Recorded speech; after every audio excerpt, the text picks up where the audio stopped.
there's the famous Touchstone Pictures logo, which is really ironic because I was thinking about Touchstone Pictures. I haven't seen that logo for ages. Oh, hi guys, by the way. Got a guest today, not just me rambling for once. Yeah, but that Touchstone Pictures logo, what I thought was really funny was, because we were doing this commentary, I thought, God, you don't see Touchstone Pictures very often at all. Yeah. And I just felt like watching a film last night. Pulled the film off the shelf. It was Ed Wood, Tim Burton film. It was Touchstone Pictures. It was like, and I must have seen that logo so much as a kid because it's like, you know, sort of always just seems like sort of, you know, I feel like just seeing that bar go across and hearing that like ting, like, you know, it's so embedded in my mind kind of thing. And it's probably the most 80s logo in the world ever. Well, it's definitely up there. I mean, you know, it's the kind of like, you know, with it being animated, you know, and all that kind of stuff. But what's funny, you're just looking on IMDb, and it's either an 80s film or a 90s film, depending on how you look at it.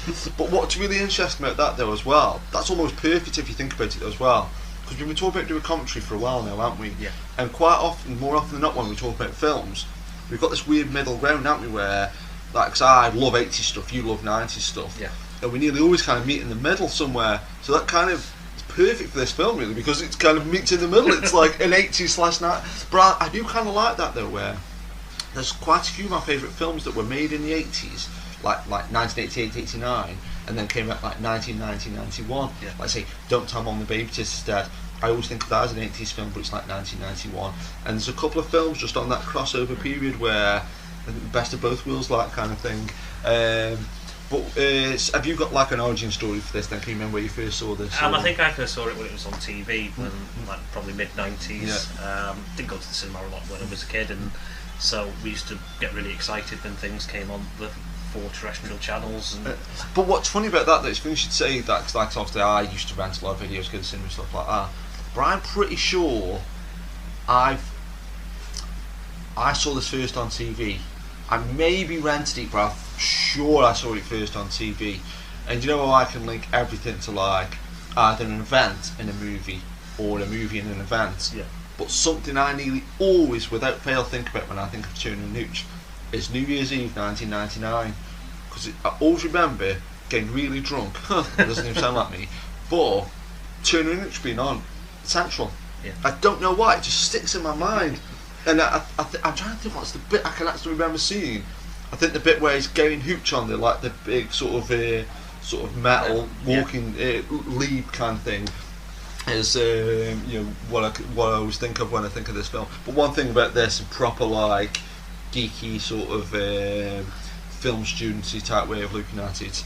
But when I was a kid, that first intro sequence, didn't really think much of it. But now it's so obvious that the idea is showing you how neat and tidy he is, how he trims his like nose hair, you know, everything, you know, just flossing and stuff like that. And then like, you know, when he gets Hooch, obviously that all goes out the window and like, you know, his house gets destroyed and everything. And the 100 Years of Solitude, the book he was reading as well. Yeah, of course, yeah, good stuff. But again, that's another thing though, little things like the production design of like what books they use and sort of what they have, you know, they have in the set and everything, and what clothes they wear. You don't think of that when, like, say, when you first saw it on TV, or when I first saw it on TV. You don't think of anything like that, and then once you've done like film studies or you do any kind of like film analysis, it's like oh, like you say, I never even noticed that boot till you just said. I mean, that's brilliant.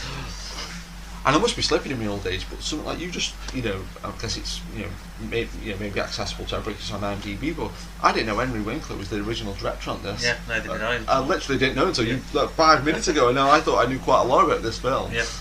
But kind of funny though, the director they did use was Roger Spottiswoode, and I know him from the Bond movie Tomorrow Never Dies. But he did that show as well, talking about terrestrial TV. He did that show, is it called 7 Up or something like that, where they filmed a load of kids when they were young, and then they go back to him every like 5 or 6 years, and I think he does that, and he always comes back, you know, and does it like, I think that's something that, oh, she looks really familiar. I'm probably going to be saying this all throughout this commentary, but his partner is, what's his name? Al from Die Hard, Reginald Valhall, I think his name is. And the woman who that guy there, and the other in the passenger situation, I always think of him as from Die Hard. And the girl he ends up sort of going out with is from St Elmo's Fire, one of my favourite films. Yeah. But I always forget she's in this unless I purposely think about it, and then I usually be watching it to be like, oh, is she from St Elmo's Fire?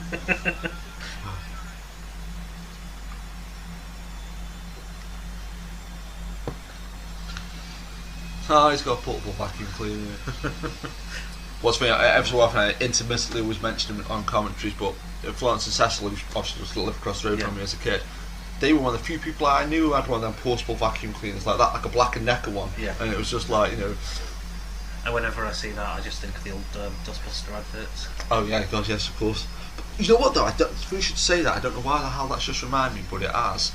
But do you think this, when you watch like 90s movies, or 80s/90s movies, they kind of, not are old fashioned now, but like when I was a kid and you watched like an 80s movie, it seemed so much more like the editing was faster, the pacing was faster, the characterization was more in your face. And now you watch these films and they look like films from the 40s or the 50s or something, like, you know, just seem like really slow and nice and gentle and everything. I know what you mean. Yeah, it's because like I can remember when I used to watch films with my dad and stuff, and I'm thinking, oh, it's a good film or whatever, but you know, kind of a bit slow. And then, like, you know, and you watch this now and then, this is like something you'd see on Bank of Lane Money or something, you know. I also think it's really funny when you watch films from this sort of era, American films from this sort of era, and you see them using technology and things that when you watched it first, you're like, oh, we should have that over here, and now it's like old hat over here and everything as well. Well, the thing that I think is funny though, and I really do think it's funny though, is like you should say about technology, because I've said this before on a few commentaries, but it rings true every single time, is that like you say, and you couldn't be more on the money, but you'll see somebody with like a computer or a mobile phone or something, and like say at that time it was state of the art stuff, or you know quite modern, and now they're like these big CRT tube monitors and you know giant mobile phones and everything. Funnily enough, I was watching a Tom Hanks film yesterday, that Captain Phillips was on Sky. It was really good, really good, and I was thinking about Tom Hanks though, how many people, and there can't be many actors though that have I mean, obviously there is in the big scheme of things like Jimmy Stewart or whoever, you know, like old Charlton Heston. But Tom Hanks is in a very select group, I think, where obviously his first few films were probably, you know, not big, huge hits. But once he had like a hit film, he's been successful since then. Yeah. You know, like since, you know, like things like, you know, Dragnet and Splash, and then, you know, like things like Castaway, Toy Story, and like say things like Captain Phillips. Like consistently, basically as long as I can remember, Tom Hanks has been a successful movie star. And I think he's one of those actors as well that very rarely makes a bad film. Yeah. Oh yeah. I mean, you know, even Tom Hanks, he's, you know, I think even, you know, most like kind of hardcore critics, if you had to really analyse and say what is Tom Hanks' worst film, it would still be, you know, 10 times better than most other people's films. I think I asked you this the other day when we were planning on doing this commentary, but what's your favourite? Have you got a favourite Tom Hanks film or favourite couple of Tom Hanks films? Yeah, I think it's probably either going to be Big or Philadelphia, just to be completely off the scale with each of them. But oh no, well the thing with me, I mean, it's like, you know, I've got a real soft spot for this, and then I love Castaway, and they're kind of in the same ballparks in a lot of ways. I mean, obviously Philadelphia's a lot more serious than Castaway, but I think Castaway's a kind of sort of, you know, kind of quote unquote artsy, you know, introspective film, and then you've got this, it's about like a dog that like ruins somebody's house, like, you know. I think the one thing about similarity between Philadelphia and Castaway is the fact that they're films which you've always seen Tom Hanks do occasionally, where he's proven that he can act. No. I think no, that's the thing, and again, I think probably why that word he's got the dog's mouth around his throat. That must have been quite, you know. I don't know. It looked like he was really doing that, you know. I don't know if it was like a camera angle or something. But yeah, I think with Tom Hanks though, and again, the sign of a good actor, where he can do something like this, where I'm not saying he's not acting by any stretch of the imagination, but like, you know, this seems like a relatively normal film, and then you see something like, say, Philadelphia, you think, you know, you look at the physical things he put himself through, and then the emotional things, and you're like, that's quite a broad range for an actor. I mean, you know, because you know, as much as I love this movie, I dare say a lot of actors could have done this part, and it wouldn't have been that much different. Whereas, you know, you probably couldn't have got many actors that could have done this and could do Philadelphia, and vice versa. Yeah. You know, I think that was, you know. I think it's one thing that you see with a lot of comedy actors, though, that they're not appreciated as actors so much. Yeah. And when you see them do things, I mean, another obvious example would be Robin Williams. Yeah. Has done some really serious, straight up roles, and you see the range of a comedy actor, whereas sometimes you'll see that straight actor in a comedy film, and they just haven't got that time in. Yeah. You see how difficult the skill actually is. I think though as well, and that's a really good like observation, because I think, like, say, people who can do comedy, and I think what you've said is true, and I agree with it. But I think all kinds of comedy, I think people just go, oh yeah, it's somebody being funny, and they don't realise the time and effort and intricacy of something being funny. Like people can make a horror film or a western or a romantic film, and people go, oh, look how talented they are. But you very, very rarely comedians get praised up on anything, like any kind of comedy writers, comedy directors, especially comedy directors. Yeah. I mean, occasionally you will get like people say, oh, what, Laurel and Hardy good, or ain't Richard Pryor good, or but I can't remember last time somebody said, oh, those Airplane directors were brilliant. Yeah. Like, But the thing is, it's down to the director that want a comedy film to know what's funny. Yeah. And that's the hard bit. But again, comedy, I really do think is one, and I know everybody's, anybody with any kind of film knowledge says this, but I think it's true. Like, basically just going off what you just said. But, like I say, it's up to director to figure out what is funny, but it's such a thankless task, because, like, what me and you might laugh at, my dad won't laugh at, and then what my dad would laugh at, say, my brother-in-law won't laugh at, or what my brother-in-law might laugh at, his mate across the street won't laugh at, and it's like one of them things where you've got to try and sort of, especially with a film like Turner and Hooch, which is like, it was like a family comedy, and it was like, it was like a relatively mainstream movie, to get that mainstream kind of, even broad comedy sometimes though can be hard, I think with a film, it's that thing is that you've got to get something for everyone in a comedy film.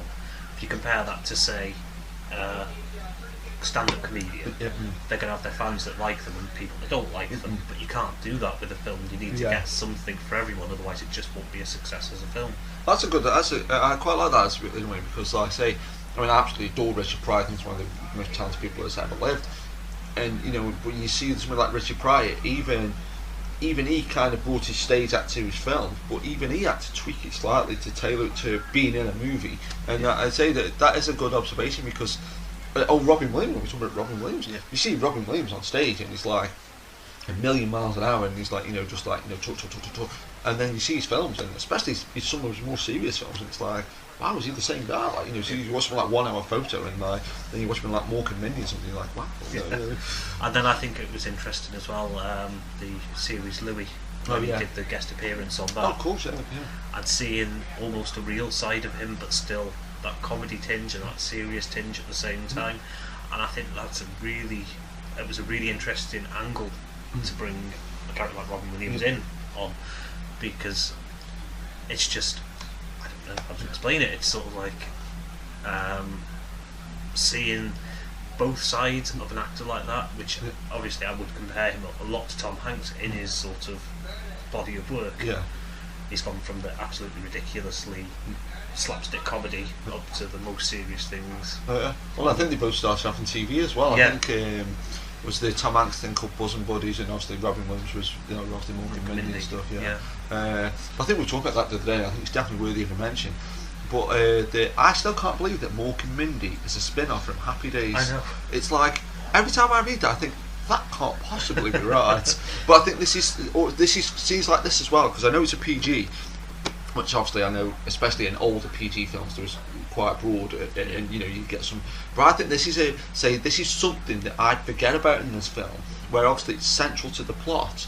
But like I'd say, put this film on, say for like Dan and Tilly or something, and think, which is my niece and nephew, by the way, for anybody who doesn't know, and I think, it's fine, it's just a film about a dog, and it's like the dog destroyed, and then it's like, there's a book where a bloke gets murdered, and I forgot about that. I think this is telling though of the times before on VHS and DVD that the 12 rating came out, because that was always the interesting thing when you saw a 12 rating film at the cinema. Would it come out as a PG or a 15? Oh yeah. That is one of those things though as well. And again, talking about this crossover between 80s and 90s, where sometimes you watch like 80s films now that are like PGs, and you think, God, that should be like a 15 or something, and now you'll watch like something like that's like a 12A. You think, God, that should be an 18 or something. You know, it's like that's ridiculous. You know, it's like, you know, it's I like. think it also shows how times have changed, though, doesn't it? Because you'd look at that and us of our sort of generation and say, oh, but then if you watch a 12-year-old kid watching that, they've seen it all before and they'd be desensitised to it. Well, sometimes though I do think that though, because sometimes I think, oh yeah, and I'm, you know, sort of down with the kids and I'm hip and all that kind of stuff, and then other times though I will be watching like a Bond, like say Skyfall or something, 12A, and it's got like the F word in it, it's quite violent, and you're like, this is only a 12A, like, you know, it's like.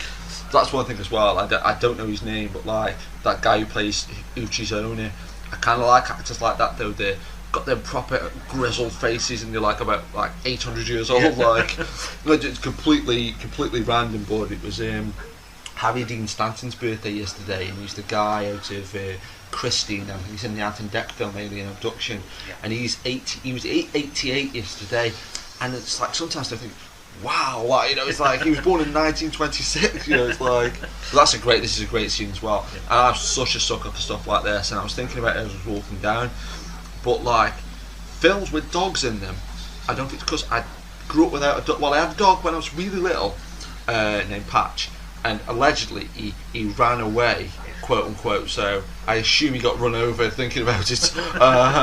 Or he went live next door or something. Like, I don't know exactly what the term is, but I think it's because I blame it on this anyway, for want of a better word. But I think it's because I grew up without a dog, or that like now, even now, if I see a film with a dog in it, I'm instantly like, oh, I might go see that. It's like, is it the Britain's Got Talent winners was that dog? Was it Pudsey? Yeah, and they've got a film out, and it's like it's coming out like the day after Planet of the Apes, and it's like, even though I've only got like enough money to see one of them, it's like, obviously I'm going to go see Planet of the Apes, but it's like, it would be a close call if they came out on the same day, like, you know. Just as a spoiler alert, going on to the end of the film, just something that's just come into my consciousness, especially after we're reading on IMDb about Tom Hanks saying that he felt the film would have been more successful if Hooch hadn't died. But looking at that scene there, it also makes you realise, full circle, that it would make Hooch happy dying, because he can be with his owner again that he was pining for at this point. Oh, that's a good point actually, because that is kind of almost like, I know it's in the right phrase still, but it's like foreshadowing almost, in the sense that like his owner died, and then if he died, I mean, even dying itself though, that's pretty deep as well, like a quote unquote kids movie. But like the fact though that like his owner dies, that's pretty brutal. Then the dog dies himself. I mean, but I think that's a really good. That's a good observation, and I think sort of. I think though Tom Hanks is right. I think that's definitely did hurt this movie. So I think, like, say, if people go into a film cold and don't know that the dog dies, obviously you're not going to know until it actually happens. But I think, like, say when it happened in something like, say, Old Yalla years ago, or say. You know, some older movies when a character like Snow White or something like that. If a character died, Snow White or something like Snow White. Anyway, old films where people die. But it's like say Old Yalla's the best example where they shoot the dog at the end. Again, spoiler alert. But if you didn't know about that, you wouldn't know. But I think at the time when this came out, it would be something that got spoiled quite quickly. I would have thought that like people, oh, the dog dies, and then. I think I said to you the other day about, like, you know, I think you mentioned K9, and like, you know, and I love K9, and I think, and this is something I've always been in, and I hate comparing the two because they're two completely different films really, but comparing like K9 to Turner and Hooch, I always think which one do I prefer, and I think I prefer K9, but the weird thing is, I kind of always draw more to Turner and Hooch in a way. It's like this really weird thing where like. I think K9's funnier, like, you know, especially when I was a kid. I'm not so bad for it now, but I used to be quite tilt-stomached as a kid. And like, this dog drools all the time, he's got spit everywhere. And so, the dog in K9 is easier to look at. I've also thought James Belushi was funny. You know, it's just generally an easier film to watch. And again, it's just a sad film, like, you know. But I always feel that Turner and Hooch doesn't get enough praise, although it does, which doesn't make sense. But I feel like it's the underdog in a lot of ways. You know, no pun intended. Have you? Like I say, I already know the answer to this because I've just said it. But have you got a favourite dog movie? Yeah, I actually K9 the Yeah. same as you, Yeah. mainly because, again, like you say, I think it's funnier than this. I love this film, don't get me wrong, but I also think as well that James Belushi was a really bold choice to play in such what was a really high budget film at the time, and and I think it just, as an overall film, I think it works more as the classic cop film in quotes. I think you're right. I think like this. I think, like you say, it's more of, like you say, a buddy cop movie. And even though this is a buddy cop movie, it's more of it's more of a comedy. Whereas, like say, K9, you could just as easily replace. Well, this has become a bit of a running joke with me, because James Belushi did Red Heat, and to me, Red Heat, where he's partnered with Arnie, and K9, where he's partnered with Jerry Lee, it's the exact same film. Where something like this, where obviously he's a cop and he's he's trying to solve the case and everything. I wouldn't instantly say this was a cop movie. No. Whereas K9, I'd say if this had came out 5 years later, it would have been labelled as a rom-com. Good call. Not just the love story between him and I can't remember the character's name, but yeah. Oh, good. What's funny though, because I was going to say Jim Julian, that's the character from K9, so that kind of shows otherwise his name. It should say on the back of this box. Emily Carson. Yeah. But also between him and Hooch. What's funny though, and I probably got this off IMDb ages ago, but it's when Tom Hanks is trying to get the dog now. Yeah. I'm sure he said that literally out of all the films he's ever done, this is one of the hardest things he's ever had to do. Like, which kind of says something in a way when we talk about like Castaway, Philadelphia, and all these different things what he's done. But just really funny as well. And again, it's one of those things where people could check this in 10 seconds, but I can never remember what kind of breed of dog Hooch is. Yeah. But since this film came out, I didn't see a dog that looked like Hooch.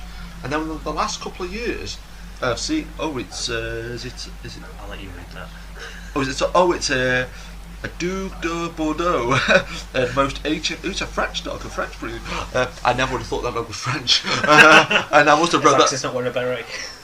Well, no, not just that. When I think of like things from France, it's normally quite elegant and quite like refined. Well, not just that, but you think of like the Louvre or something, or or like some French artwork, or French design seems quite artistic from the little bits I know about it. A dog that looks like a kind of a bulldog, staffy type dog that slobbers everywhere. Doesn't scream French to me.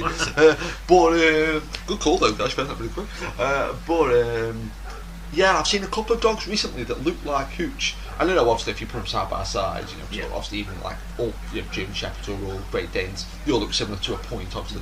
But yeah, you're just driving along in a car. Obviously, I've been in the passenger seat because I can't drive. I'm like, there's a Hooch dog, there's Hooch. But I always feel sorry for though people, and I guess some people might do it deliberately, so they can say I've got a Hooch dog or a Lassie type dog. But I do always feel sorry for somebody who's got one of those dogs, doesn't give two stuffs about this film. And you've got morons like me going, oh, Hooch, Hooch, Hooch. You're like, what? Why do you keep saying this? Like, oh, it's this film? It's a 20-year-old film? Yeah. And as well, I think they might actually even be on this computer, but obviously the famous cover image what I'm looking at now on the box, I've seen all the photographs done at the same time, and it's really surreal because I'm so used to seeing that box, I'm so used to seeing that image, that like if I ever see these alternate photographs, like obviously just do like 300 photographs on that day, it's like, oh, these two colour photographs, like, it's like the dog's looking in a different way, or Tom Hanks is like scratching his head or something, the dog's had a big nose on him, or maybe we're scratching his head. Just that, oh sorry, go on. Does that happen in K9 as well? Does he walk the dog outside of the car? I think he does. Yeah. No, I always see this film as well as sort of, it's that combination between, obviously they came out later, but the combination of K9, if you cross K9 with Beethoven. Oh yeah. But again, Beethoven's one of them films where, like, I think Beethoven sort of, probably gets this rough ride because there's like, there's like 20 Beethoven movies now, isn't there? But like, I think the first couple of Beethoven movies are pretty good. Yeah. And it's like, say again, this film gets, and again, I mean this in the nicest possible way. This film always gets roped in with Canine, you know, and it's like Beethoven. I think always gets like just muddled in with all the other dog films because it's like there's like a million. Oh, it's like Beethoven's Fifth or whatever. I see what they did there, Beethoven's Fifth.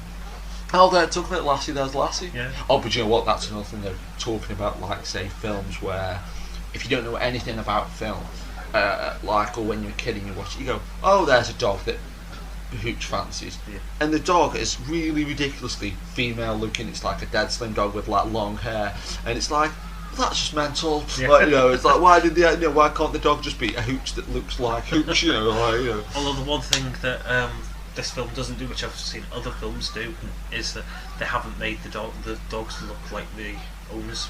Yeah, no, okay, that's a good call. No, that's a good call. But like I say, what's really funny is, like I say, she's in a film I like called St. Elmo's Fire. And what's really funny though, the number of times I put this film on, like I say, if it's been on ITV or whatever, usually on ITV4 now, I guess, and it'd be like, I'll just watch it and go, oh, there's her to St. Elmo's Fire. It's like, I always forget. But the one analogy I was going to make, and I was thinking about this last night and this morning, but like Canine always gets compared to Turner and Hooch. I always think it's interesting how, say, Family Guy always gets compared to South Park, when really they're completely different things. It's like, because they're both animated, people go, oh yeah, Family Guy and South Park. But it's like, say, it's like comparing this to Citizen Kane or something. It's like, well, yeah, they're both films, but that's about as close as it is, really. It's okay. I am just checking IMDb because I think there's something else that I recognise from it, and for the life of me, I can't remember what it is. Oh, to be fair, I think like every third commentary every commentary, to be fair. I think I do that normally. I don't want to film on my phone. I slap it on. So I'd probably be doing the same, to be honest. See, we've talked about technology before, and here we are watching a film, doing a commentary, and I'm on the phone checking IMDb. But you know what, though, it is one of those things, though, where I mean, you know, I guess most generations could say this, but like since we were kids growing up in like the 70s and 80s and 90s and stuff, that like our technology is just taking these quantum leaps. But like even when I started doing these commentaries, like, you know, 2009, 2010, you know, I didn't have a smartphone. I could just pull up IMDb on my phone and stuff. I mean, I guess the technology existed to maybe go on a WAP version of the internet or something, but now I can just pull up IMDb on my phone, you know, and it's just like, you know, it's insane, really. I know, it's and that isn't helping at all, but there you go. Oh no, but the thing is, though, I would say, do you know what? Then this happens loads doing commentaries. So this is the first commentary you've done with me. This happens loads. Be a film, especially if it's a film you like, or a film you've got a massive soft spot for. You'll do the first 10 minutes where you just talk about, you know, we say, oh, this is this, this is that, this is the other. That's it. You just start watching it, and you kind of forget yourself. You're like, oh yeah, I'm doing a commentary. You know, it's like, you know, and I think when you're doing a commentary though, it's really funny because, like, say, when you're on a bit of a roll and you say, you talk about, oh, this or that, you know, you talk about film theory, or we just talk about like just general film memories and stuff, or just talk about the film generally. And then if there is a part where you haven't spoken for like a minute, you go, oh god, you haven't spoken for a minute. You know, like. Is it just me, or is it only in movies that you see vets actually wearing doctors' white coats? Because I've never been to a vets and seen them wearing a white coat. Do you know what? I'm just trying to think. In Scrubs, maybe. Yeah. But I've never seen them. I'm tempted to say yeah, they do, but I can't think of it. So it's a good point. I'll have to keep the eye. It's a good point, actually. But this is what's funny though, because I'm saying as much as Canine and Turner and Hooch are different. There's been a couple of scenes where, like, they're always walking the dog outside the car, and that happens in Canine as well when the dog's barking at night. And I love that bit in Canine though, where he gets the a frozen steak out of the fridge and just throws it down for him, and then he wakes up and when it's gone, like, you know, he's like just out of like kind of thing. Oh, good dog. Do you know one thing as well? Oh, sorry. I was just gonna say, I think though as well that every single dog movie, in inverted commas, they have to make the dog jokes again. It's going back to that whole trying to make something for everyone, and you couldn't have a dog movie without certain dog jokes, and that's probably one of them. You know, the dog barking outside. And Oh no, but like I say, I mean, it's a dilemma, isn't it? I mean, you know, you could make this film completely straight and just have like, you know, the dog being quite quote unquote normal and just doing normal dog things. But then it's kind of almost like, well, it almost defeats the objective of having a film with a dog in it, because, you know, there isn't that many films where a dog is a central character. If you've got a dog as a central character, they can't speak like a human does. They, you know, they can't like necessarily emote in the same way, even though they do emote, but they can't emote in the same way as a human does. So you kind of again that could be an interesting project to work on. But trying to make a dog film where you adhere to some of the cliches, but it was quite serious as well. Like, you know, without making it sort of like cats and dogs-esque where they can talk. And, but that's that's a, you know, that's a really good reference point, because as much as I love cats and dogs, those films are, you know, you've got to be such in the right mood for one of them films, because they're so like an attack on the senses. Like, there's so much stuff going on. And talking about an attack on the senses, that's one thing I was just going to mention, where I don't know if you've ever seen the making of a film with a dog in it, and like now you're just watching this film and it looks relatively normal, but behind the camera you've got the trainers with making clicking noises, waving, squeaking things, and I don't know how actors can concentrate where, especially if it's a scene where you've got to be relatively serious, and then like and then you've got like somebody behind you like you're like, what? Like, you know, that must be crazy. You know. But you know what is funny though, because normally when I do a commentary, I normally at least watch the film once before. I can't remember the last time I saw Turner and Hooch all the way through. It must be 5 years, if not more. I agree. Do you know one thing I thought was dead funny as well, though, talking about like K9 and Turner and Hooch being intrinsically linked together, like it was like Simon Smith or something. But I did something today that was really mental, because when we did the DVD commentary site, we did like 99% of the commentaries on DVD, and very, very rarely, if somebody wanted a commentary and we couldn't get the DVD, we'd do it on video, because more often than not I'd have the video, or one of us would have the video. And it seems funny doing Video Warriors, and we were doing the film on DVD, but just for curiosity more than anything, and just I thought I'd want a photograph of it on the side. I just want to dig out the video for this. And today I thought I'll have a quick 5-minute look before I come down and see if I can find the video. And I was looking through this big pile of videos. I pulled them out. I thought, because I saw some Cinema Club logos. I thought, I wonder if that's Turner and Hooch, that's Turner and Hooch. No, I couldn't see it. And I looked through another pile of videos, found K9, thought, I'm finally fancy K9 now. Then I went back to the pile of videos where I looked through before. Turner and Hooch was on the front pile. It was like the third one down, staring me in the face. But I don't know if you can remember this label, Cinema Club, though. I do. Yeah. But for anybody outside the UK, there used to be a budget video label called Cinema Club, where the videos were like, because sell-through videos when they first came out like about £9.99, £12.99, that ballpark. And Cinema Club were £5.99, and just being that few pound cheaper though, I don't know. Honestly, I must have brought 50 or 60 Cinema Club videos. The number of videos I'm looking through, going, okay, Convenience, Cinema Club, Posse, Cinema Club, Valray's Cinema Club. It's just like every third video is a Cinema Club video. I remember when I used to go into places like Choices and Blockbuster and buy the ex-rental videos and everything, and they'd always have them at like 3 for £10.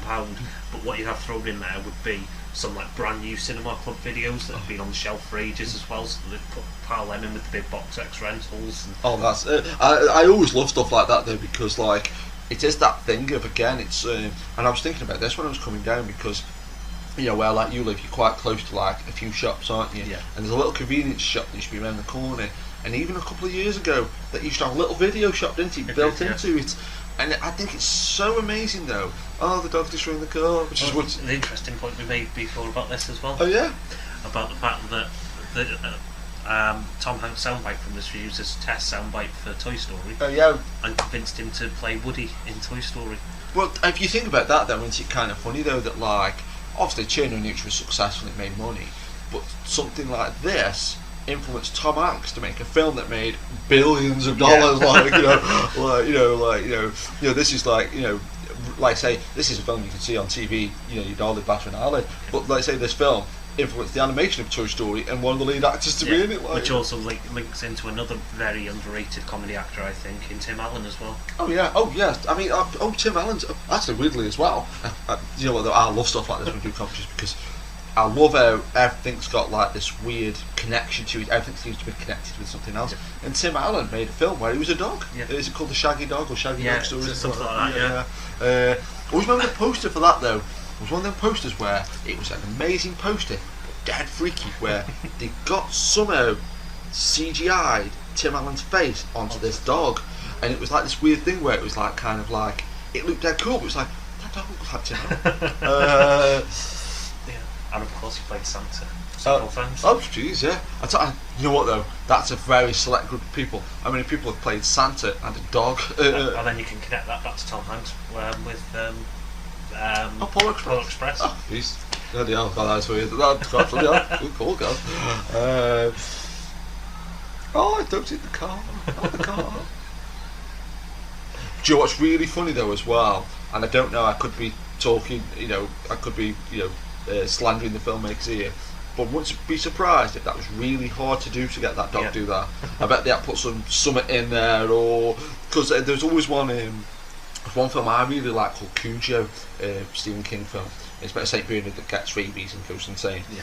And there's parts in that where the dog's really clawing at this car to get into the people inside, really looks like ravenous and crazy. And I read, I think it's probably on IMDb, but I've read how they did that. And they basically put the dog's favourite toy inside this car. Yeah.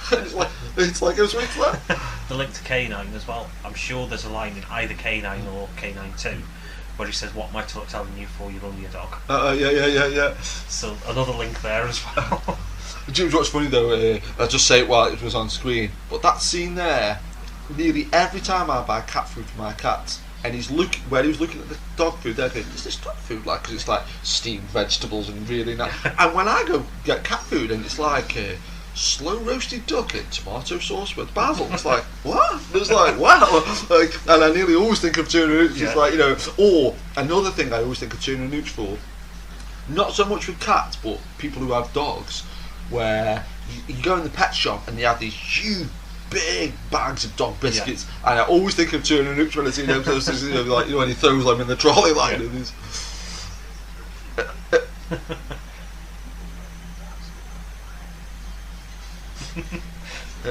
But again though, this is like one of those things where you're talking about like how technology changes, how society changes, and again this and I think the 80s and the 90s were big periods of change in just society generally, but I think this is a kind of pivotal moment in a way where supermarkets didn't just become somewhere big, that dog biscuit bag was as big as the person picking it up. But when I was a kid, I'm sure the same is for you, if somebody sent you around the shop to get something, it would be a case of there'd be 3 loaves picked from, or a couple of different kinds of milk to pick from, or something like that. And say, we're in a little village now, aren't we? And say the convenience shops just around the corner, they've got all different kinds of milk, bread, beer, foreign food, like pasta. If somebody told me to get pasta in the 80s, I'd probably I'd probably like a hot snack. It's like, where do I get that? I've got to go Italy. Yeah, it used to be. I know when I was growing up, the local convenience shop. It was literally, you'd walk in there, there'd be newspapers and magazines, a shed load of sweets, and there'd be one little fridge that had a bit of milk in and a few cans of Coke or whatever, and another little fridge that would have some ham that looked like it had gone off about 6 months ago, and then you'd have a little bit of alcohol, a few beers, a few bottles of wine or whatever, then you get to the bread, and then just the chewing gum and the cigarettes. That was it. That was the whole shop. It's so amazing. I mean, I know I can't remember if I finished, but I think we got distracted by something on screen. But I was saying when the little convenience shop in the corner used to have a video shop, and can you believe though that just even the last few years there was a video shop there? No, it's not there. It's just no, it's just a shop. It's just but talk about say the difference between the breadth of stuff now shops sell. But when we were in the off license the other day, and I was deciding what beer to get, kid in the sweet shop, and you jokingly said, getting a box of wine. Yeah. We live in a society now where you can buy boxes of wine. Which is something else as well that I remember seeing in 80s films and drinking American films, especially drinking boxes of wine and things like that, and thinking you'd never see that, and now. Well, do you know what though? We should say that though as well. Oh, that's funny. 97.51. It's for a dog. But do you know what though? That's one thing that I've kind of stolen from other commentary people. But putting the subtitles on when you're watching a film, because it's so easy sometimes when you're talking. And I'm proper cliche of a man. I can't multitask very well. So sometimes when a line goes past, if you haven't got the subtitles on, you miss it. But and watch the dog food was pretty funny. Oh yeah, but talking about like say when you watch something in an American film and then like 20 years later we get it. But I'm constantly amazed by that though, that even now sometimes you'll see something in an American film, like someone will go like Taco Bell or something, you're like, we haven't got that. And I'm sure 5 years from now we probably will, you know, it's like, you know, oh no, he's not trying to clean the house. But again though, and this is like say something that like say, again, once you learn about, even, I don't know, film scholar, interesting imagination, but once you find out how moves are made even just a little bit, like all the damage in this room here, I guarantee was done by a human. And isn't it kind of funny though that like, imagine your job for that day, if I've got to make this film look like a dog's, I've got to make this room look like a dog's destroyed it, so you're just throwing stuff around and like strategically placing stuff. I'm making sure this is here so that I bet the camera can pick it up or the microphone can pick it up and it's hidden here. Do you know what though? This is completely. It's on the same lines, but it's nothing to do with this film. But I only found out the other day. Somebody talked about making the new Godzilla film, and they said rain in a film has to be loads more intense than normal rain to show up on film. And now, anytime I watch a film with rain, and I think, geez, that person must be getting really soaked. Even there, that shows, you know, it doesn't seem that long ago this film came out, and there he is with his vinyls instead of CDs. Well, not just even that. You know, that's funny. Like that's brilliant because like when the house is that damaged, it doesn't make any difference.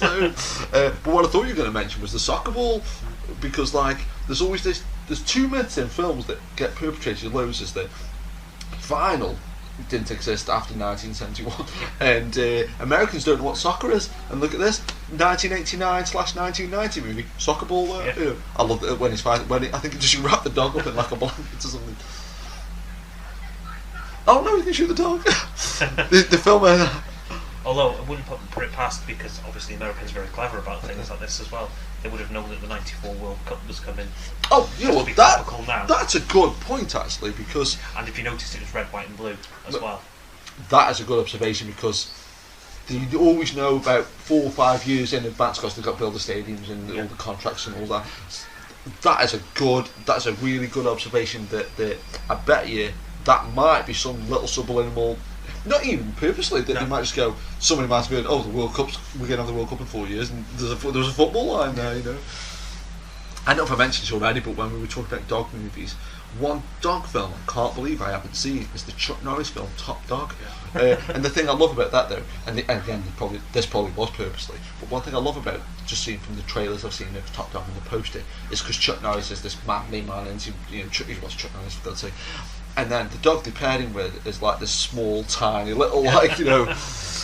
I also love about this film as well the fact that even now you're seeing it as it goes on, he becomes less and less straight-laced in the way he's dressed, and that side of. Because for the first 15 minutes of the film, you didn't see him without a tie on. Oh yeah. You know. But again, though, I think that he's come home with Lassie. It's a crossover. But I think it is one of those things though where. I think, like I say, when we talked about earlier on, when you saw him at the start, flossing. Well, even that, flossing, you know, at the time, I'm pretty clueless as a kid, but you could have said to me, what's he doing there? And I'd be like, oh, I don't know. You know, it's like, and now, I would be surprised if somebody said, I've got some dental floss. But then, he may as well have been like, you know, a NASA astronaut having dental floss as well, you know, it's like.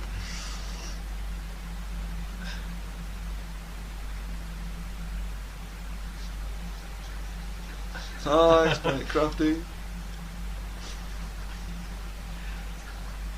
Lassie's come home. Jeez, no, I'm surprised I didn't say that's really good. But again, that's probably one of these things though where I think some of these films, like say Lassie Come Home and Old Yalla, I think they're so intrinsically, especially film fans, like we're film fans and stuff, and especially filmmakers, something like Lassie Come Home and Old Yalla, when we talk about making a dog film that didn't adhere to any of these cliches, I bet you, even if you purposely sat out to make the world's most original cinematic dog movie, I bet you it would be almost impossible not to reference Old Yalla or one of those movies, because they're so hardwired into your brain that, like, you know, you go, oh yeah, this is the bit where the dog does this or the dog does that. Talk about K9 though, probably the best line in K9 is when James Belushi says to Jerry Lee, oh, I saw Old Yalla, and when they shoot the dog at the end, I didn't cry.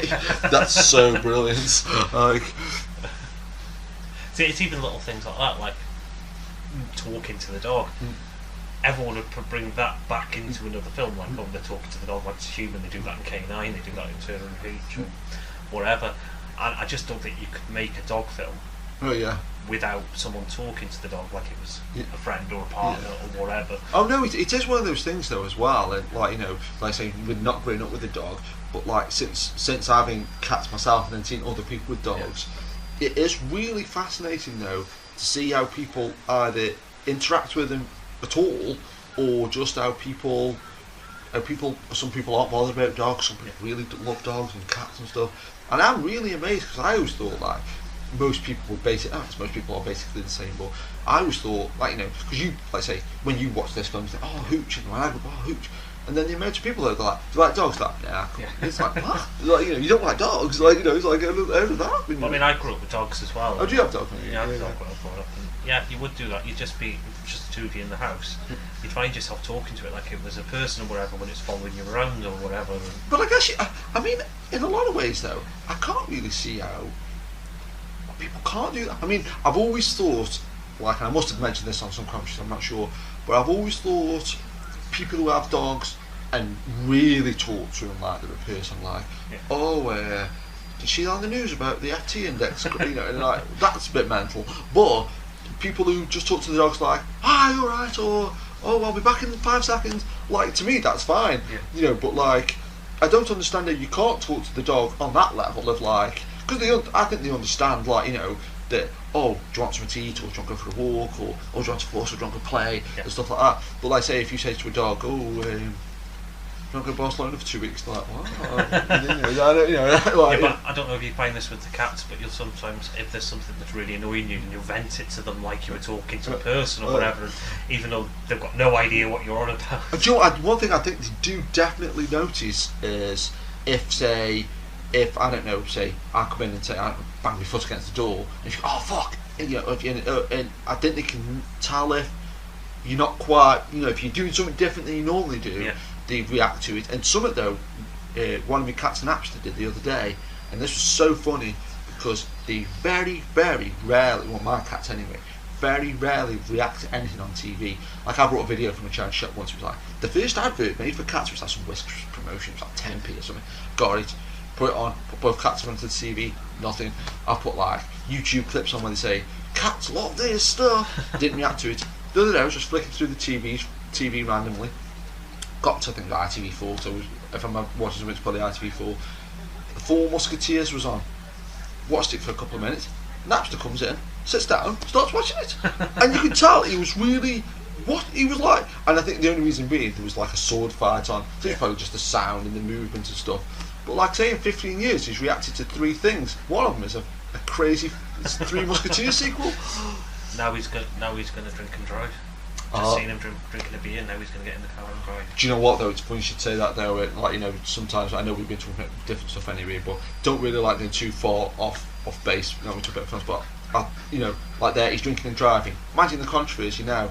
But, and I know, you know, don't get me wrong, you can't condone drinking and driving in any stretch of imagination whatsoever. It's, you know, it's bad and, you know, it's wrong and loads of people die and all that kind of stuff.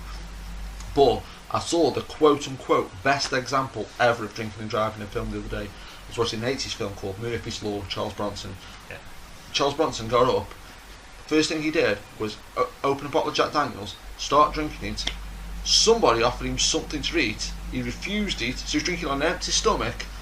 Then he literally went out and drove a car. It was like I was thinking now that I'd probably get that film banned, you know, like, you know. Oh, we've got the obligatory flashback scene in slow motion. Do you know what's funny though, because I haven't seen this film for a little bit, and like I say, I can't multitask, so I haven't been paying attention. Who's having this flashback? Is it him or the dog? Oh no, it's him.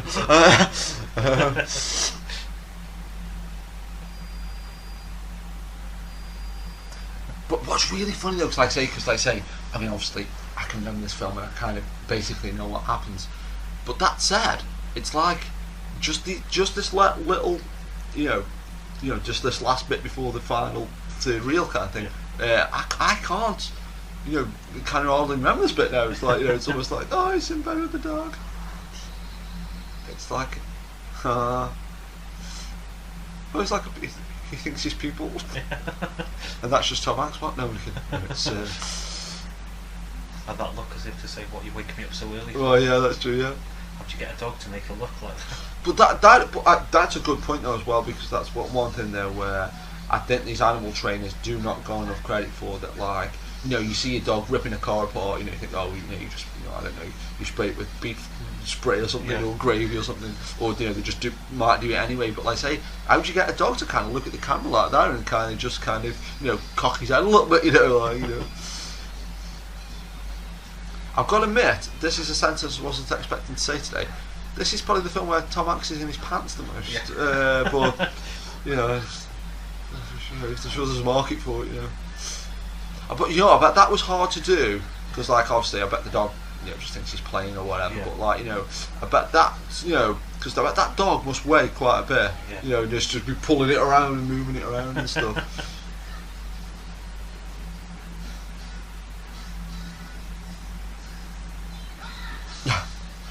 No. It's interesting with a little connotation though, like you say, he's in his pants and like wrestling, and it's like almost that. Oh no! It's like he's gone instead. Oh no, but he's like a kind of. Do you know what though? That's almost like he could be a wrestler almost like. And not only that though, when you were saying he's like stopped wearing a tie now, he's almost wrestling with the fact that he's becoming a slob, like, you know, like the dog.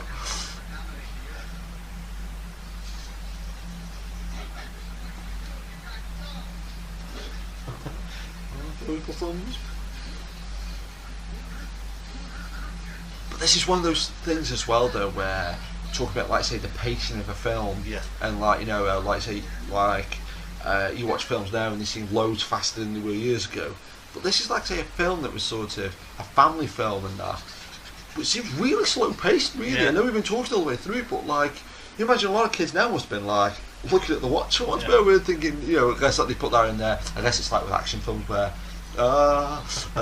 he shook his head like the dog. But say with a lot of action films, I think, say, after every 10 or 15 pages they have like an action scene, so, you know, stop people getting bored. Is it with, like, in this film, like every 10 pages they have the dog doing something mental? Like, you know. Ew.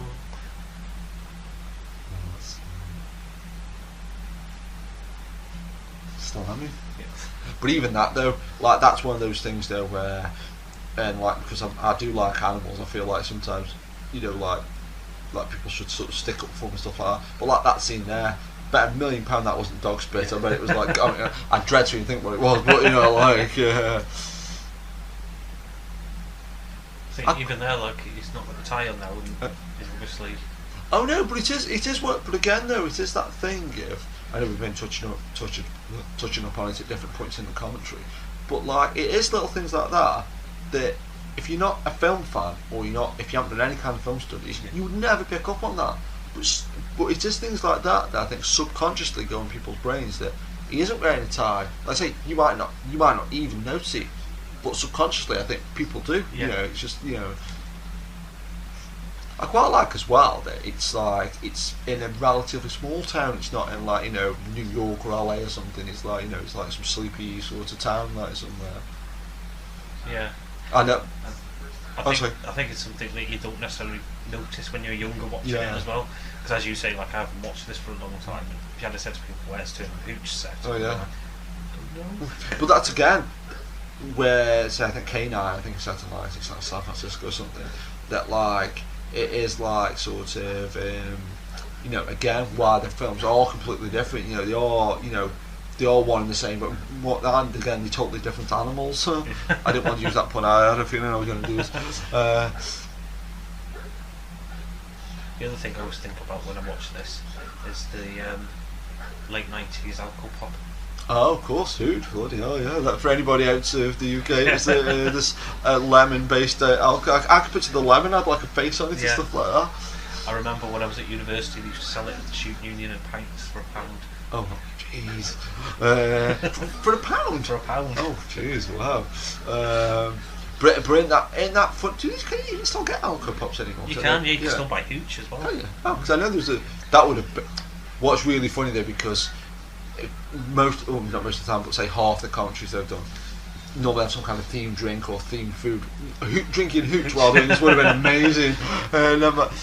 Obviously, we should explain the fact that the reason that I know why they sell alcohol and things is because you work in a pub. I run 3 bars. You run 3 bars, yeah. I mean, I know a lot.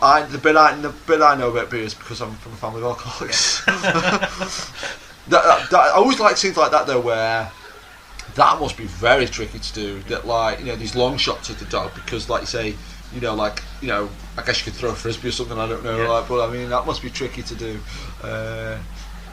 It shows how well trained they must be as well, that they can do it at such a distance as well and control them. Well, one thing, and very rarely hear this get mentioned, but I do talk about like animal movies, definitely should be mentioned, is when you see films with like cats and dogs in them. I think Incredible Journey's one where it's like a dog, a cat, maybe 2 dogs and a cat or something like that, and they're literally in the middle of nowhere, like running up hills and like alongside of mountains. You're like, how the hell did they film that? Like, And there you go, another cliche from the cop film, chasing the car and then taking a vehicle off someone. Oh yeah. But you know what though? That's one thing though. Imagine if you're a policeman in real life, or you were just driving along and someone says, "Can we comedy in your car?" and you're like, "What?" And that's another cliche. Sorry, I just wanted to point out Nissan Sunny, that car. My dad used to have a Nissan Sunny. Oh wow! But it is one of those things though where I think it is funny though. Again, like, I love these links to these films, the way that like there will be a car that'll say, "Your dad used to have," like, it's like, all the cars, But that's another cliche. It's quite interesting there as well. I think if you take obviously the dog and the other guy in the middle out there, and that's it. It's almost reminiscent of Lethal Weapon. He's got the dress of like the Danny Glover character and Tom Hanks. Yeah, that's and Mel Gibson in Lethal Weapon had a dog. Yeah. So it's almost perfect. But that's another cliche of a cop movie.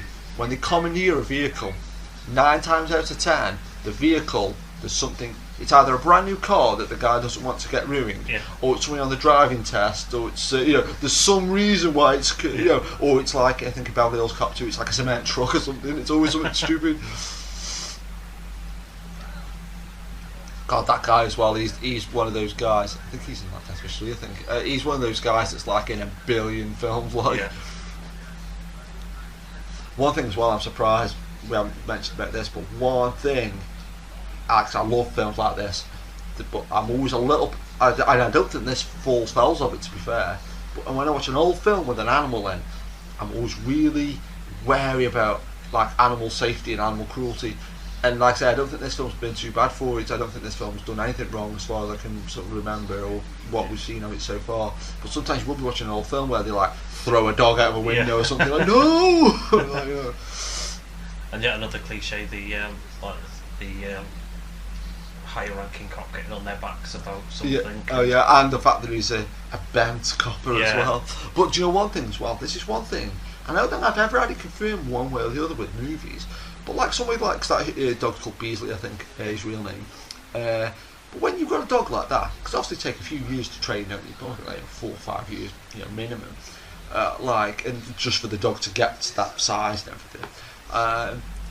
But which way around do they do it? Do they train the dog for the movie, or did somebody train this dog hoping that we'd want like some? Well, I know that there's agencies which they have like all sorts of different animals that are trained for different movie roles and things like that. I remember watching the making of the Eddie Murphy remake of Dr. Dolittle. And the bear in that and everything, and they were talking to the trainer of the bear, and this woman's got a bear, she's got a tiger, and all these different things that she trains specifically for Hollywood films and things like that. Oh, that's quite cool.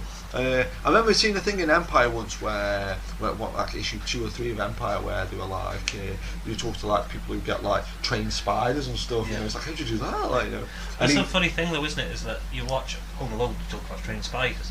Almost every animal you ever see in any sort of film is a trained professional animal that's getting paid to be in that role. Oh no! But do you know what you should say that? That just reminded me of something. And one thing, you never hear anybody mention it at all. But like say, even insects and spiders and things like that, like insects and spiders, but like that animals that people haven't got a lot of time for. Most people would kill a spider, wouldn't they, and stuff like that. But if in a film they kill the spider, there'd be like, you know, and rightfully so, there'd be protests and, you know, there'd be like, you know, there'd be uproar about it. But in things like I'm a Celebrity, they eat like live bugs and live creatures, and I know they only might be, quote unquote, only might be, but like, you know, they eat like live, you know, crickets or mealworms, and I was like, well, surely that can't be allowed, can it? You know, it's like, you know, just to pick up a live insect and eat, and, you know, fair enough, if you were in the middle of nowhere and you're starving to death, yeah, that's one thing. But for like entertainment purposes, or if you were there somewhere and you were cooking them, you know, for obvious reasons. The fact that there's the protein in them, and what is it they're saying in 20 years we'll be eating more insects than chicken. And well, there's quite a few of these fancy. I say quite a few. There's at least one like fancy, like, you know, kind of posh places in like London where you can get like, you know, scorpions like dipped in chocolate colour and all that kind of stuff. And even that, like I say, something really subtle. But like when he was cutting that meat up for the dog, like, you know, about 10 minutes ago he could be all bothered to buy dog food for him, and now he's like, you know, he's giving him a massage. Although to be fair, it's probably cheaper than good call, it's especially back in these days when you could buy steak at a decent price. But you know what, isn't that funny though, that like, yeah, there's probably some truth in that though, that like it probably was cheaper to buy just meat than it was to buy all that fancy dog food. But something I only found out recently, and this is something I literally only found out like 3 or 4 months ago. So I thought, what is the difference between dog food and cat food? And I thought, could you give it? I guess for 1 or 2 meals it wouldn't make any difference, but apparently cat food has got loads more protein in than dog food, like a ridiculous amount. Like, you know, it's like, you know, cats need like, you know, I don't know, 50 times the amount or something. So it's like if you fed a cat dog food, it would just die basically, because you know. And that's why it's just a bit high in protein though as well.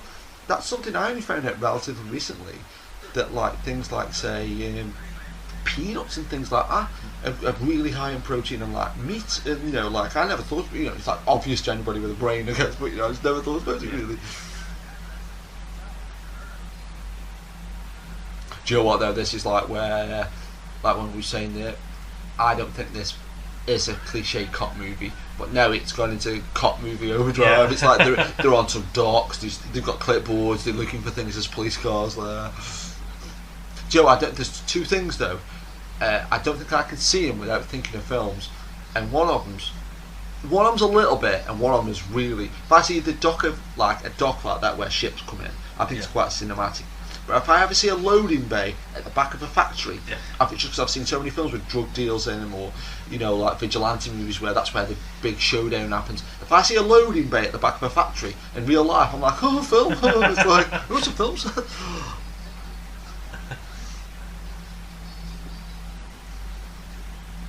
Even that's like almost a big nod to a lot of cop films like Lethal Weapon of the time. The fact that there's Asians there and things like that. Well, I even thought the same thing really, because when I saw that Asian guy, that even though you know there's Asian guys in real life and Asian guys working in factories, it is a cliche to go, look, he's an Asian fellow, like, you know, and it's like, it's kind of almost like reversed racist. It's like they try not to be racist, and then it comes as it's like dead racist. I think there was a big feeling of action films generally of this time, that it was almost like they had to get every race, every gender into the film somewhere. No, that's a good point actually. And you know what, it's funny though, I think you've actually stumbled on something actually mentioned in Lethal Weapon, because it is, the more I think about it, like just the style of the music, the way it's been shot and everything, because the guy who shot Lethal Weapon, Richard Donner, is very matter of fact director, a bit like Spottiswoode, who directed this, and it is like almost a kid's version of Lethal Weapon. With the dog. With a dog, yeah. Or more central. No, but I mean, the dog and Lethal Weapon's in it for like, you know, a minute, 2 minutes maximum, like, you know, like, you know. Unlike Loaded Weapon, which is. But even that though, I think it's like, oh, dog. I think that might have a dog in it. Loaded Weapon, the dog's the love interest. That's true. Good call. Oh, the dog trust him. But that's one thing I kind of like about that dog as well. And I guess you could say it's about just dogs generally, but the way like it's this drooling, disgusting mess at the start of the film. And then like there, it's like this show dog, like, you know. That's another thing that's interesting, just going back to that, was that phone ringing. Have you noticed how often American films, no matter what type of phone it is, it has that ring on it?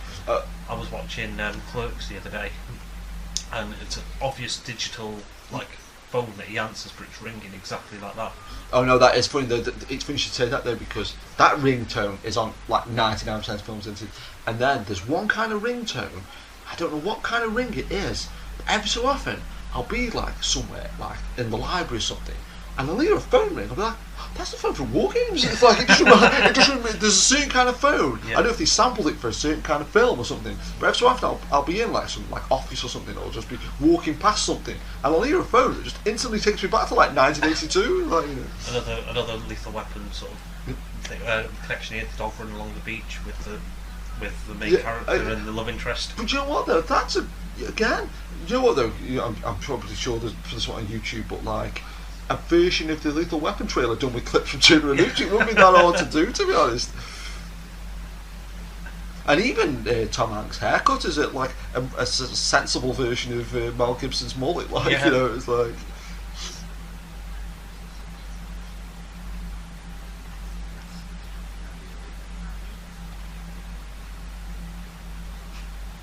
But what is funny though, because like I'm really glad we did this commentary, because like I say, it's just a good excuse to watch this film again. Because like I say, like I said like 10-15 minutes ago, I mean I can barely remember the last time I saw it. It must be 5 years easily before I've seen it. And I've seen bits here and there, but like you know, just seen it from all the way through. And even that, how he was drinking from the carton, he would never have done that at the start of the film, you know. No. And he's in his pants yet again. And he's in his pants, yeah. It's. I'm glad we aren't drinking the Tom Hanks in his pants drinking game. We'd probably be dead by now.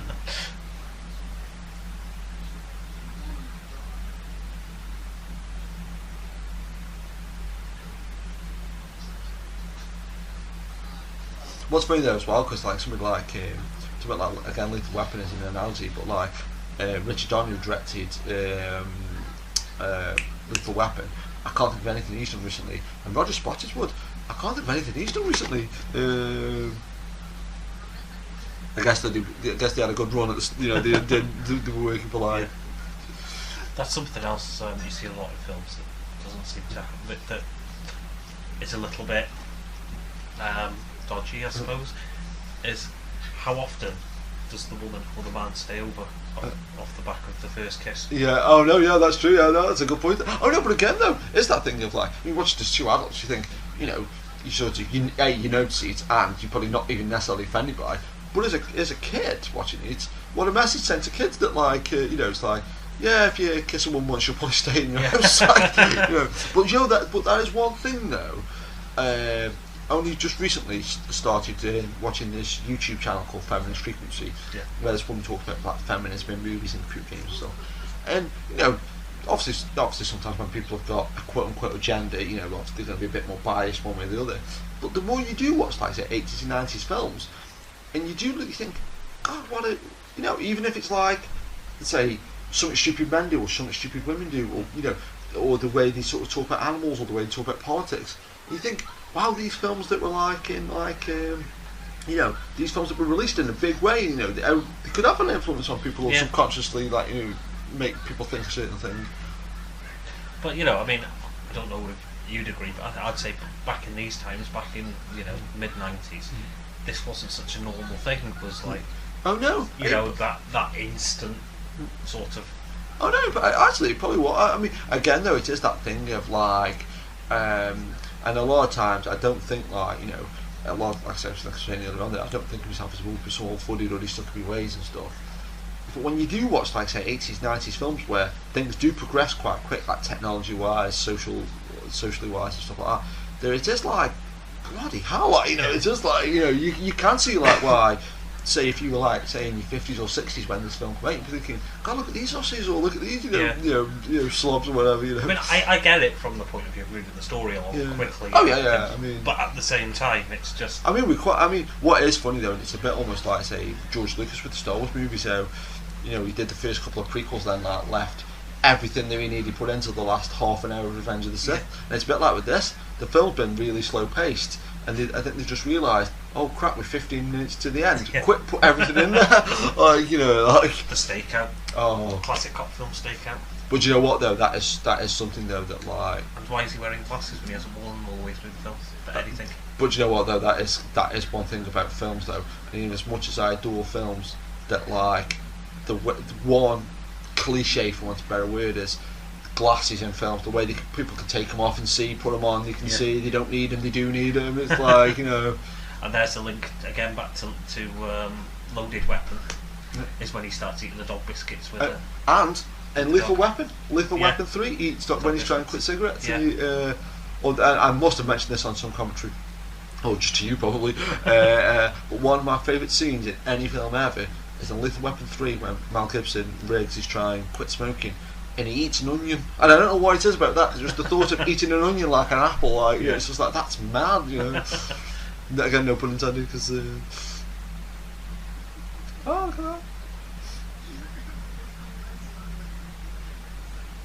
And even this though, this is one of the things where, as a kid, you'd see this, you think, let's say, it's this traditional stakeout and stuff.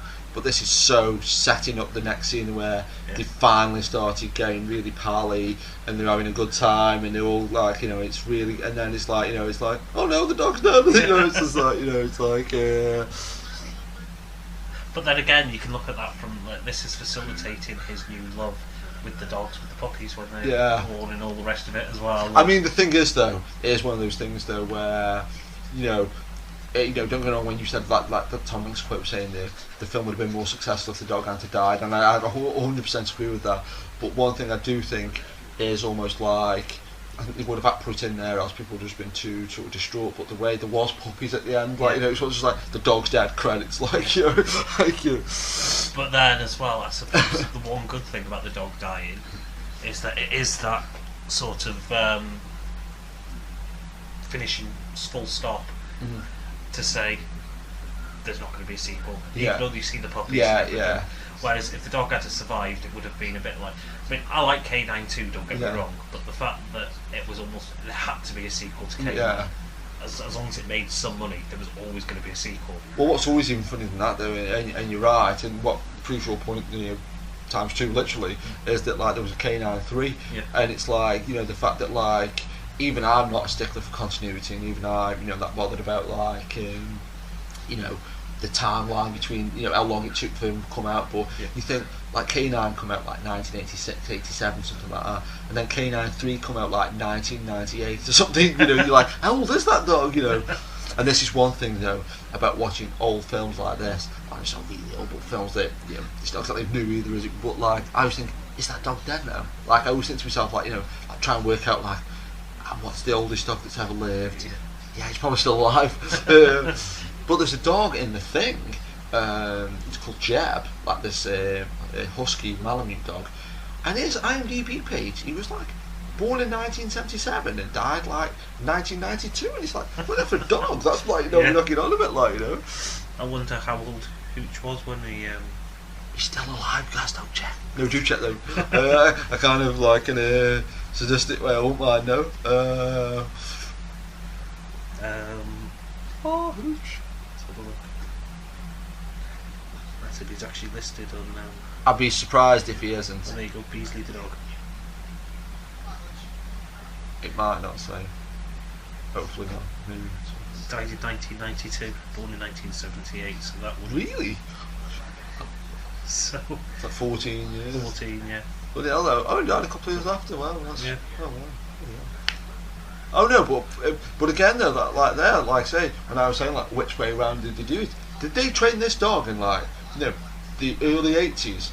Then like 12 years later, it's like, oh, can we have that dog? Yeah. Well, that's probably, I would have guessed that looking at, you know, with what I've seen, that's probably what's happened, and they've gone looking for a certain, not necessarily the exact breed, but a dog like a Drooly dog, good size, you know, and then it's just fitted the bill.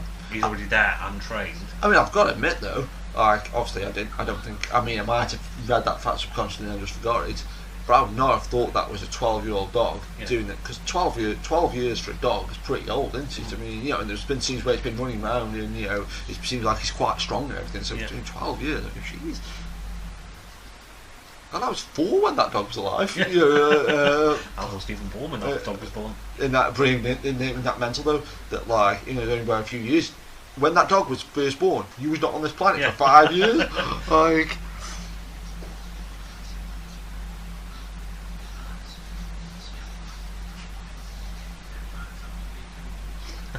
what's funny though, even though I don't really want to, can't help myself, but like comparing this to K9, that's a great scene in K9 where he says to Jerry Lee, find the drugs or find the goddamn dope, and he finds like one guy smoking a joint like in some toilets like 1,000 yards away.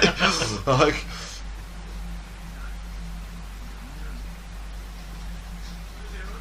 like you say, it's one of those things. It's like even more relaxed again. He's not even wearing a shirt collar now. Whilst working, he's wearing a full neck jumper. Oh god, yeah.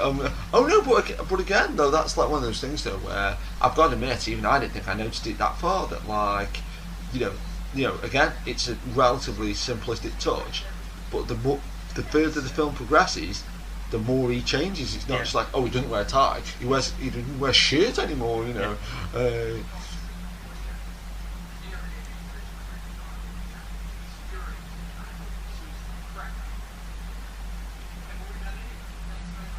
And even that, like I say, it'll be sushi. That suing culture, that that's it's these little subtle things though that this could just as easily be a film from the 70s or something. Yeah. But if it was, I bet they would never have said, "I hope he sues you." It's like.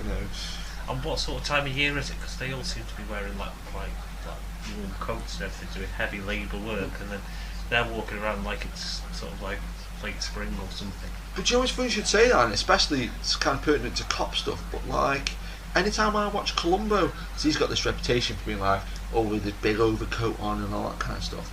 But I've always kind of thought that about films, because most of the stuff we watch is, a lot of stuff I watch, I should say, it's American, isn't it? And you see loads of times people with a shirt and tie on, but loads of times they're in like LA, and like sometimes like if I ever wear a shirt, very few times I wear a shirt and tie, and people are like, "You wearing a shirt and tie? Are you mental?"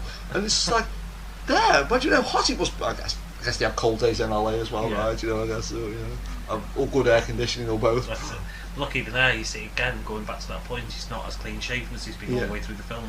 Oh no, but I think that is one of those things though where, again, it's such, in a way, subtle things. But I quite like, that's one thing I quite like about filmmaking, is the one hand you could say, oh, it's dead cynical and it's such a cliche, but the way that they sort of have to keep track of how much stubble has he got, what clothes is he wearing,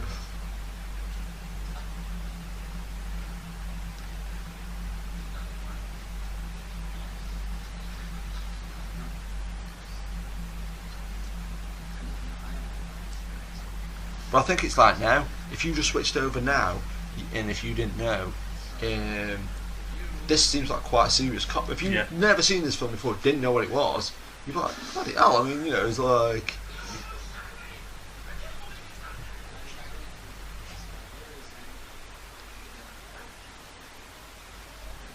But that's interesting with the subtitles that went on as well. That always says there, Hooch continues barking outside. Again, that's something you would notice subconsciously. Yeah. But seeing it written down in text, it really punctuates. It's like, oh yeah, Hooch is still there. Like.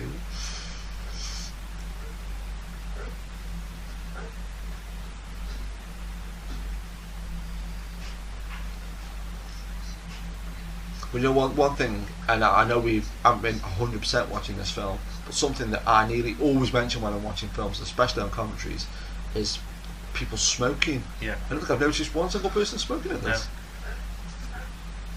Not Which wouldn't surprise me. It's a big thing about the rating in America as well. Yeah, that's true. Yeah, good call. Oh, that's what's good.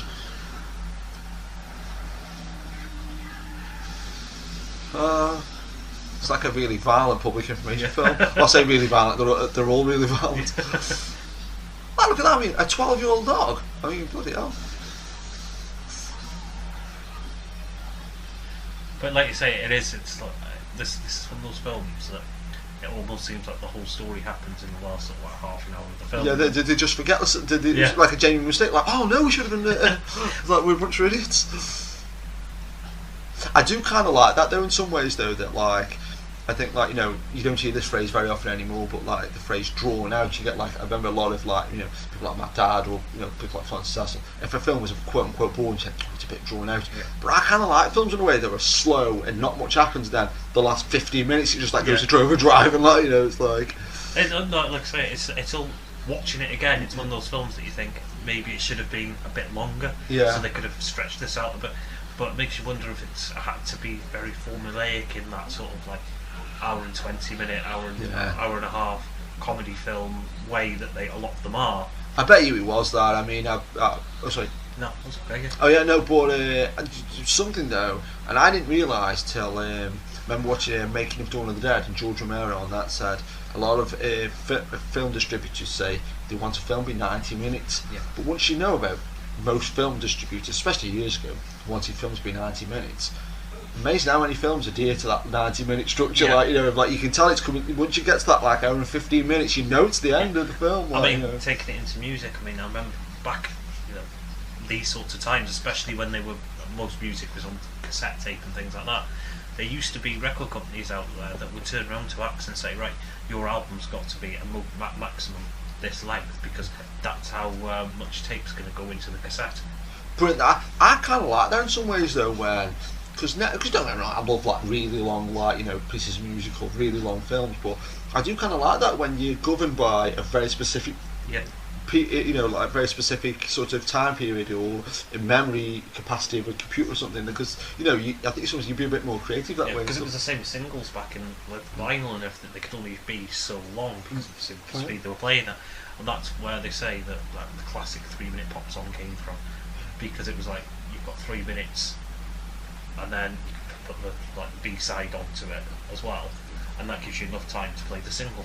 But it's amazing that when I say how many films adhere to the 90-minute structure, and let's say 3 minutes, I bet you almost off the top of my head, if we just say after this commentary wrote down 10 really good pop songs, I bet you most of them are 3 minutes, aren't they? Or in that area, like. And it says something. I think it says something about almost with films. It's almost like it says a lot about the attention span of a lot of people. I don't know if you're the same, but I've watched films with people that I've watched this film many times, whatever it might be, and it's maybe 2 and a bit hours long, and you sat there watching it and you're like, oh, this is really long, isn't it? And you're like, is it? I've never even noticed how long it is. How long's it on for? And oh god, yeah, all the time. I mean, there's loads of films that I don't think of being on for like 2.5 hours, and that they say you'll go around somebody's house with the film and you're like, well, this film is long, isn't it? Because if you tell they're getting bored, you're like, oh sorry, I didn't realise it was 5 hours long. Which we should say about music on cassette tape though, because I'm still fascinated by this though, that like what's funny though, for anybody, if you can't hear on the mic, there's a rag and bone man going past, which is like really weird. It's like we've gone back in time. But this was almost a magical thing for me. That I've got quite a few albums on tape where you literally, the song will finish, the tape will end, and you turn the tape over, and you're like, how did they get all the songs? So side 1 would end exactly where side 2, it's like you didn't even have to rewind the tape for like 10 seconds. It was just perfect. It's like, oh my god, that's great. And also the fact that on the cassette tape, I used to think it was really amazing on a cassette album. You'd flip it over, and you wouldn't have 12 minutes of red tape at the end of it already. Either they would almost get it bang on exactly the same amount, whichever way you do it. That's kind of what I meant. It was like, I kind of said it wrong, but that's kind of what I meant. That like say you get to the end of side 2 and you're like, side 1 and side 2 are the exact same length, like literally to the second. It's just like that's. I know they used to play with like the gap between the songs and things like that, and that's how they used to do it. But it's sort of like it's still amazing that you can do it. So I suppose that's the thing as well. Turn around and say, you've got 63 minutes worth of songs, but we've only got 60 minutes worth of tape. So you're either going to have to knock a song off, and then you can just arrange.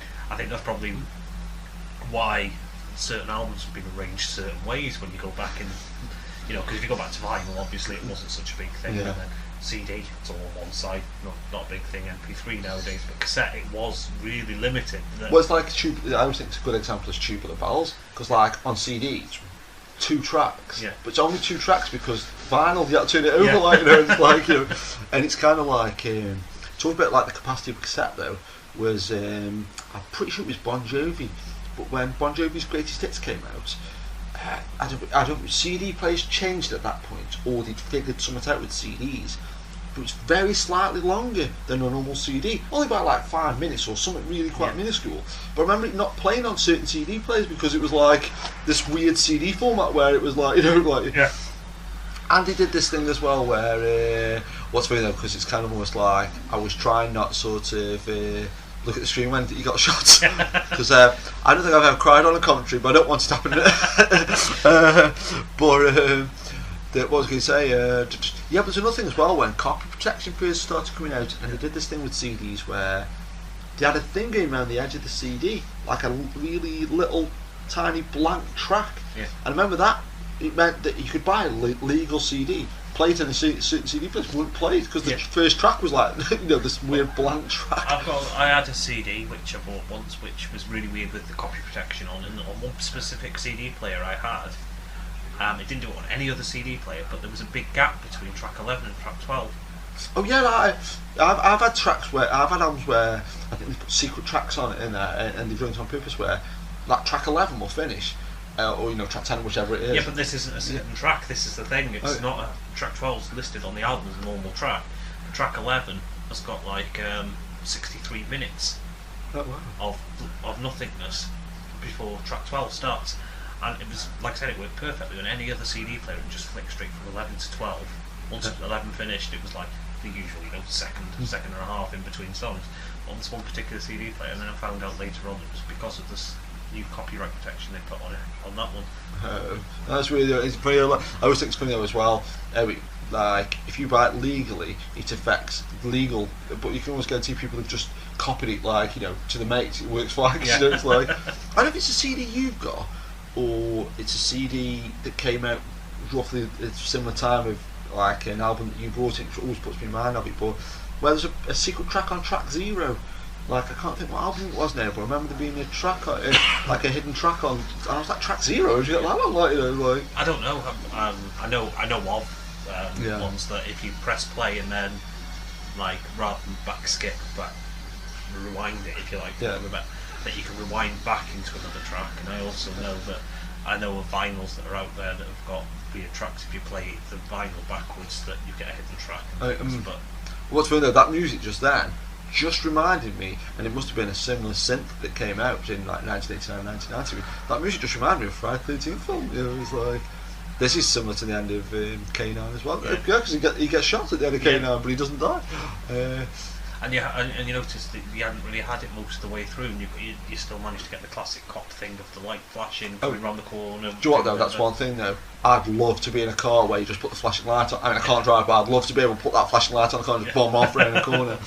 But do you know one thing though? Isn't this a bit of a use of power though? The fact that he used his flashing light just to get his dog to the vets. Well, yeah, a little bit, yeah. But although I've thought, and I don't know if it's ever happened, but I've always thought people that like. Sometimes you see a police car blaze past you, and very, very occasionally I think, are they just trying to get home for like what's like the World Cup starts or something, or are they really desperate to go to the toilet or something like that? Well, I know for a fact that I've got a friend whose dad used to be a police officer, and an advanced police driver, and he used to say that you could tell when the ones with the advanced licences were on the lunch run because they put blues and twos on and go flying through the traffic. Oh wow, geez. But that said, I mean, it's one of them things though where you got to condone it, but it's like, on the one hand, why not?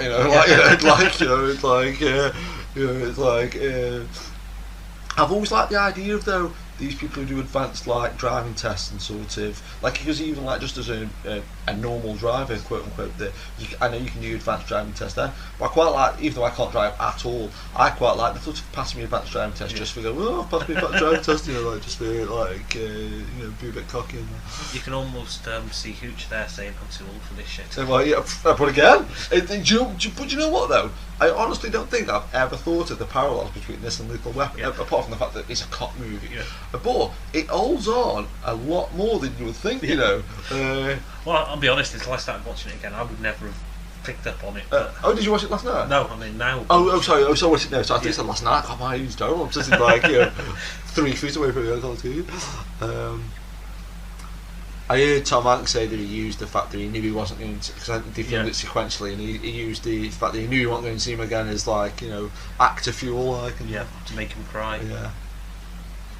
Oh, the dog. Oh no, the dog's dead. But you know what is quote unquote good about that though? Because there's so many films though where you think, oh, it looks like the dog's going to die or something's going to die, and you don't. They instantly, oh, we're back fine again. But there is, because it only happens once in a blue moon.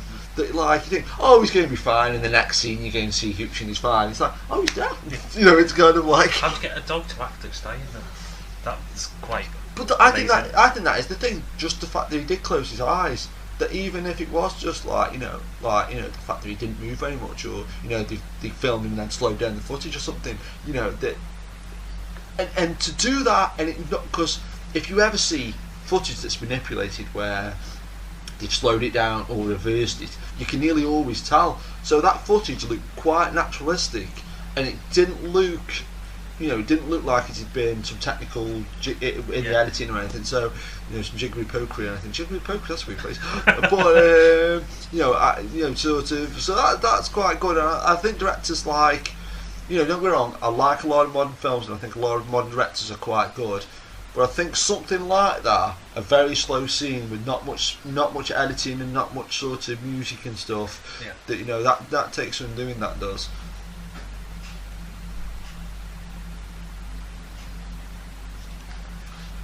They found all the bikes.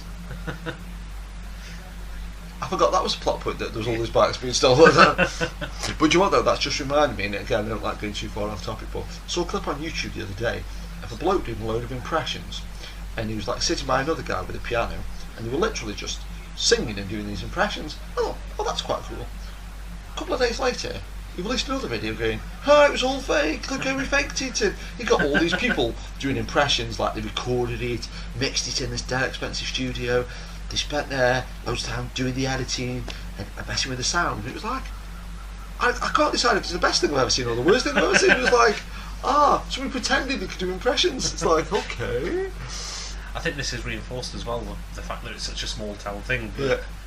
One of the plot points is we found the bikes that were being stolen. But I think that is the thing though. That sort of I think that's probably why this film is fondly remembered. That it is like it has got all the all the cliches and tropes of like a lethal weapon and a Die Hard and them kind of films. And then at the same time, it is like about stolen bikes. I mean, it's got this. But even that's quite clever though. Because you kind of know who she's dead, so you're like, what? And and then it's like, and then the little reveal of he opens the door, the little dog's there, it's like, And it's also that nice little thing as well of almost like, it's almost accelerated the relationship between the two human characters on, because it's almost like this is their children or almost sort of thing. Well, I know as well. I didn't realise again. It's a little tiny cliche, but the fact that Hooch had like a quote unquote girlfriend and stuff, the fact that like that's relatively rare that you've got a dog relationship and a human relationship running sequentially, like oh, he's a tiny one of them, and we did it. Look at that. But what's really funny about like when the credits come on, so I always used to pick like just a random crew member, and then like say if didn't have a random crew member, sometimes we'd pick who did the catering. But sometimes though, if I haven't seen a film for a long time, it's really hard to judge how short the credits are going to be or how long they're going to be. Because on a lot of new films, the credits are at least 10 minutes long, easily a lot of times. But like, these credits could just as easily be, there's a guy named Jim Beaver, I don't know why, that's funny, and introducing Beasley, and that's another canine ref. Dick Hancock, is that the guy that Michael Myers? But that's another canine similarity, that it was Jerry Lee's first film. Although, I'll say it just while it's on, I still to this day haven't figured out, but if you ever see a poster for Canine, it says introducing Jerry Lee as himself. In the credits it says Jerry Lee, which is fine. You ever watch the making of Canine, or on IMDb, they call him by a different name. So it's like, well, which is it? I mean, I'm not that fussed either way, but it's kind of like, Clint Rowe, I wonder if he's still in the dog business.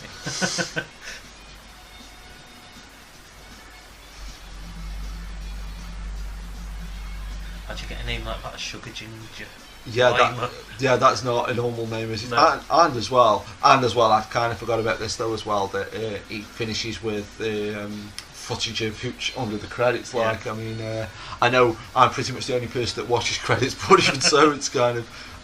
I didn't notice what beer that the dog was drinking. Is it Miller? I think it's Miller. It's Miller. And Neil Arberger.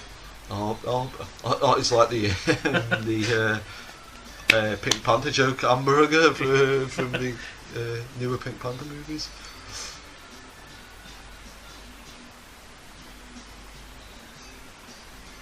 I'm just terrible now. I'm finding myself looking for funny names. Oh no! Well, to be fair though, it's kind of like one of those things though where a lot of sometimes like say I always try and watch it through to the credits, like because usually like say we'll have picked what might actually be good if one of us just picks a random name just off the cuff, and then afterwards we can see what he's done, like just like see if we picked a good one. I guess there though. What's that guy's name? Salvatore J. Is his last name Orifice? Well, there you go. There's your random crew member. I got Mr. Orifice. Whatever stuff you didn't see anything for that at the start, which is that's just Touchstone. Oh no, that's especially weird. Though, you always know when you're getting close to the end of the credits, though, when you see a music credits. And the Dolby symbol. Yeah, that's true. Yeah, good call. Those two things, and you mean we're right near the end, but and it's copyrighted at 89. Oh. You know what though, I kind of know Roman numerals, but if they're really long, I'm like, but thanks for listening everybody, and thanks for joining us guys, see you later. Bye.